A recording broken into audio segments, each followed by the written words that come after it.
I think the best way I can launch into describing the polycrisis is this graphic up here. As a high-income nation, our current lifestyles in New Zealand require more than 3.3 planet Earths. Another way of saying it, if we lived within the capacity of this one planet that we have, its ability to support our lifestyles would run out in April. And after that, we're in ecological debt. It's like living on your credit card for 3/4 of the year. But of course, with your credit card, or for any financial debt, you can just declare bankruptcy, right? And it just disappears, or somebody can pay it off for you. We can't do that with ecological debt. We can't buy our way out of ecological debt. And what this is overshoot. So another way of looking at overshoot is these planetary boundaries, and I'm sure you would have seen these before. But what they reveal is that 7 of the 9 boundaries that have been looked at, so that the life-supporting capacity of the planet, are now breached and moving into extreme risk. And the reason I chose to talk about the polycrisis is of these 7, only 2 of them are related to climate change. The other 5 have nothing to do with climate change. They're quite separate. So we have this kind of carbon tunnel vision, that climate carbon tunnel vision that seems to be ubiquitous. Of the myriad environmental risks to humanity, media coverage seems to be totally dominated by climate change.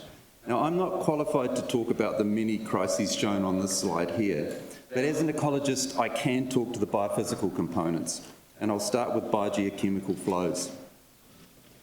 So we've radically altered nutrient cycles, but none more so than the nitrogen cycle. For almost a century now, we've used fossil gas to take nitrogen from the atmosphere and turn it into reactive nitrogen so that it can be used to grow plants. Prior to this synthetic process being developed, all of natural systems, plants did this task for us in real time, for free. Now we humans create more reactive nitrogen than all of the natural systems combined on the planet. This radical alteration has been described by the European Science Foundation as perhaps the greatest single experiment in global geoengineering that humans have ever made. You can see it coincided with massively increased food production and human population growth. Using fossil gas to make nitrogen fertilizer, we are effectively feeding the world using solar energy extracted from the ancient past. We are eating the past. This dependency on fossil gas means our food production systems, of course, are totally, absolutely unsustainable. It's important, though, to note that most of the food produced using synthetic nitrogen doesn't feed humans directly. It feeds animals, and bizarrely, we use it to make biofuels. This eating of fossil fuels is a major factor in how the biomass of animals on the planet increased by 700% since industrialisation. So as an indication of just how much we humans dominate the planet, 97% of the biomass of vertebrate animals on the planet is us and the animals that we eat. That just leaves 3% of the biomass as wild animals. And this ratio is almost the reverse of what it was prior to industrialisation. So little wonder we have a biodiversity crisis, even without climate change. Our current extinction rate is somewhere between 100 to 1,000 times higher than the previous average. So we're now in what's been called the 6th Great Extinction. In the past 50 years, wildlife populations have declined by 73%. In the last 4 decades, insect populations declined by 43%. It's even worse for freshwater biodiversity. In the last 50 years, freshwater megafauna populations have declined by 88%. The devastation of natural landscapes through deforestation, urbanisation, continues destroying habitats, biodiversity, and has multiple ecological impacts. Around 10 million hectares of forest are cut down each year, and the rate of deforestation is accelerating. It's 46% higher now than it was just a decade ago. Safe, healthy freshwater is disappearing fast.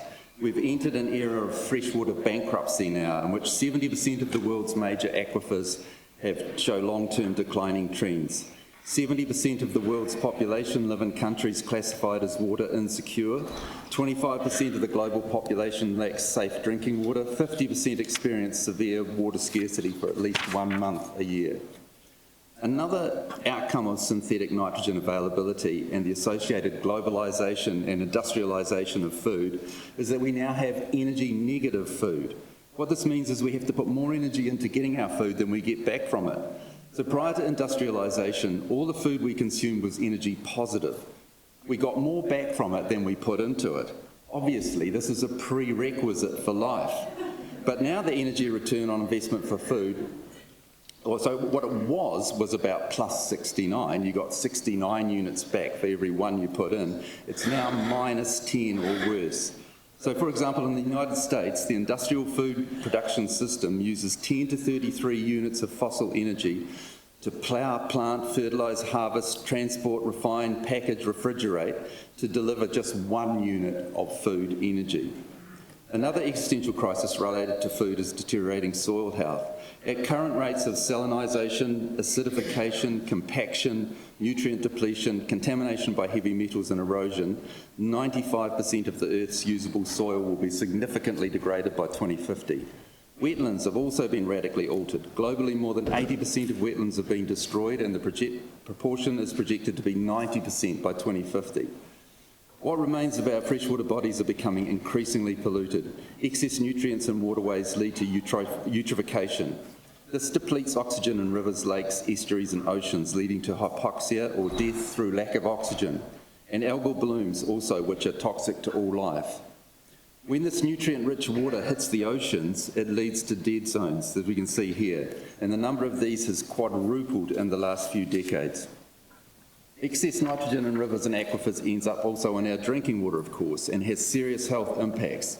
In some New Zealand rivers, we have the highest flux of nitrogen found anywhere in the world. As a result, 800,000 New Zealanders receive domestic drinking water with nitrate concentrations at levels associated with significant increase in risk of colorectal cancer. And surely not coincidentally, New Zealand has the highest rates of colorectal cancer in the world. Another water crisis is from plastic and emergent contaminants. More than 350,000 distinct chemicals and mixtures have been registered for commercial use. They end up in the environment and our food via water. Most are uncharacterised, unquantified and unregulated. Another existential crisis is antimicrobial resistance. This is one of the top global health threats and results from the misuse and overuse of antibiotics in humans, animals and aquaculture. Our ocean fisheries are also in crisis. If current trends of overfishing and pollution continue, by 2050 the populations of just about all fish stocks will collapse. Another example of overshoot is all the non-renewable stuff we manufacture, mine and hoard. The weight of all the material stuff we've amassed now exceeds all living biomass, a stark contrast to a century ago when it was just 3%. All of this stuff means more waste. Since 1900, we have discarded 2,500 trillion tonnes of stuff. We disregard 85% of ores, 26% of non-metallic materials we extract, and we waste more than just the physical stuff.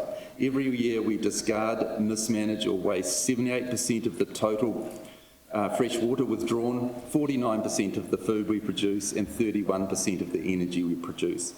Much of the stuff ends up in oceans. So, for example, the Great Pacific Garbage Patch is now estimated to cover an area 6 times the land area of New Zealand.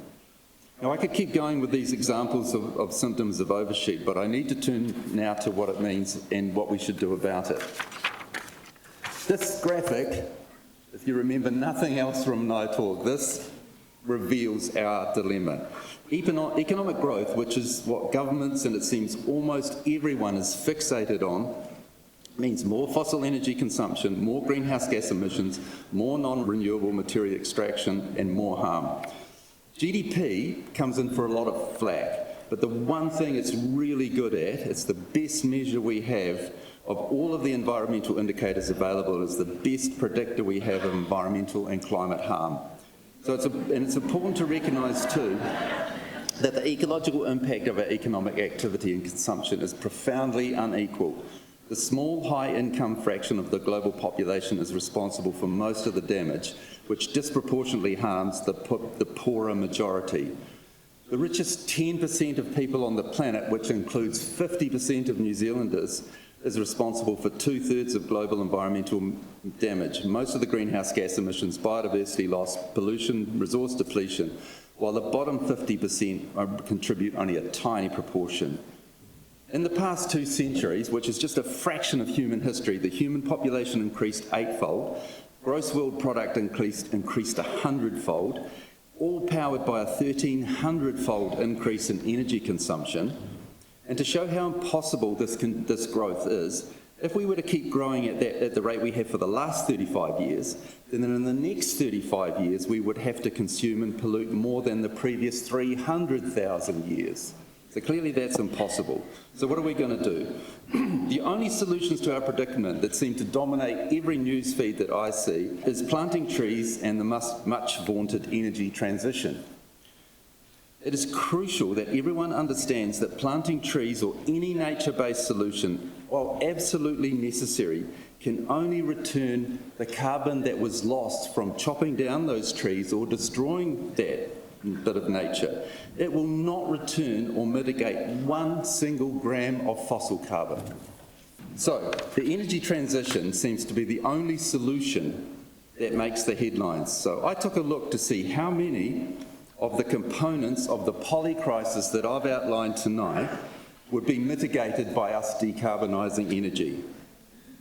The answer is none. All these crises, including the climate crisis, have a single common cause. They are symptoms of overshoot. Therefore, the only future for us is ending overshoot. Even if we could fix climate change, we'd still get nowhere. We must respond to all of these crises by reducing consumption to preserve a livable future. Thank you.